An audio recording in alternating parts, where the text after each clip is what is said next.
یو څو کسان مردارول غواړي، یو څو کسان دې لرکول غواړي، یو څو کسان بندیانول غواړي، یو څو کسان دې پیژندل غواړي. بیا به د پاک رسول الله په شان کې دلته هیڅوک ګستاخي نشي کوی، دلته هیڅوک ګستاخي نشي کوی. خو دلته په دغه پاکستان وطن کې څه عجیبه غوندې قانون جوړ شوی، کم یو ګستاخ چې ګستاخي وکړي یا داسې نور څه بېدیني وکړي، هغه نه جیل ته ځي نه دار ته خیجي، نه ورله دا خلک سزا ورکوي، بلکې دا ټول غټان زما د وطن کم چې کرسو باندې سواره خلک دي، د دې وطن دا وزیران یادومه، یو څو د فوج افسران یادومه، یو څو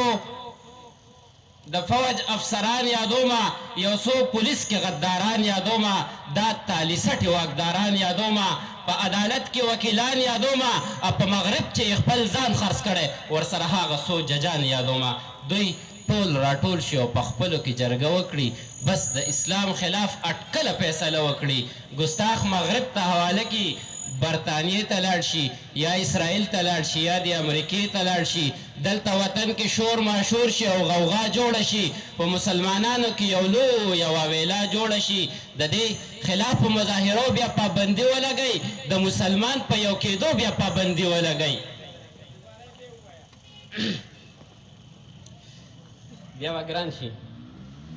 د دې خلاف په مظاهرو بیا پابندي ولګئ، د مسلمان په یو کېدو بیا پابندي ولګئ، بیا د کافر د غلامۍ اواز په جار خیجي، موږ په جیلونو کې بندیان کړي، څوک په دار خیجي. یو نصیحت درته کوم مسلمان وروره، په ما ډېر ګرانې په ما ګرانه قدردان وروره، راځئ چې یو شو راځئ چې یو شو یو بل سره محبت شروع کړو،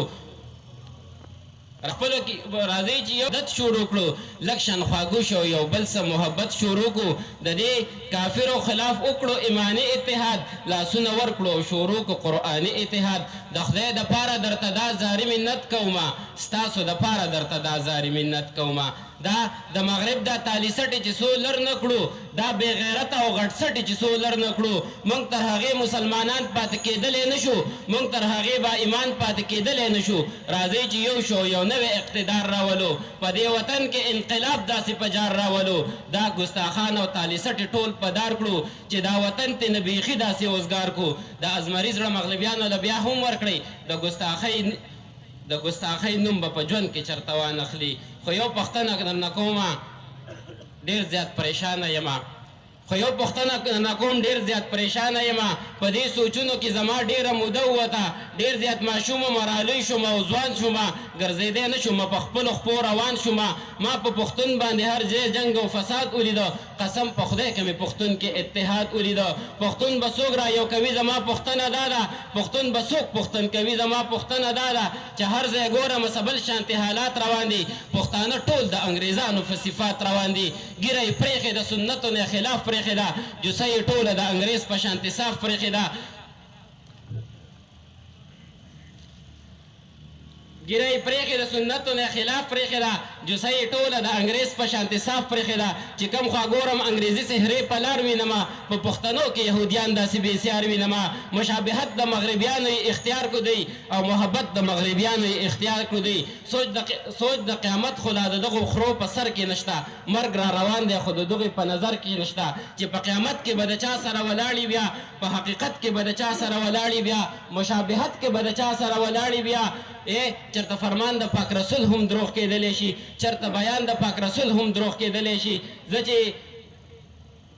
نظر کړم په خفګان کې اوسم، ډېر زیات په سوچ کې یم، ډېر زیات په ارمان کې اوسم، ژوند تېروم خو لکه سم چې په زندان کې اوسم، چې دلته ګټه کې اوسېږم که تاوان کې اوسم، لکه د عقاب د ښکار تکل کې بیابان کې اوسم. ژوندون مې تېر شو خو په دغه باندې پوهه نه شوم چې پاکستان کې اوسم او که کفرستان کې اوسم. ډېره مننه.